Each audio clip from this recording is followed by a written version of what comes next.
ដុនបូស្កូចង់ឲ្យមាននយោបាយនៃព្រះបិតារបស់យើងប៉ុន្តែទោះជាយ៉ាងណាក៏ដោយ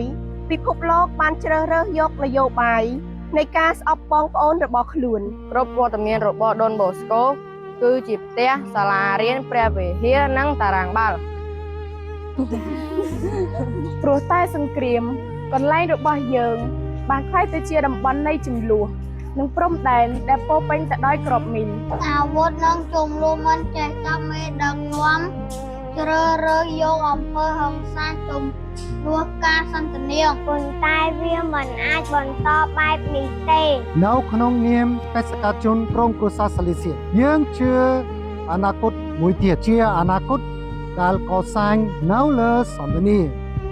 មិនមែនការបំផ្លាញជាអនាគតកសាងនៅលើសន្តិភាពមិនមែននៅលើអំណាចយើងឃើញកុមារទូរូបសត្វព្រាបនៅលើធូលីនៃដងផ្លូវដ៏បែកបាក់ក្តីសង្ឃឹមនៅតែមានជានិច្ច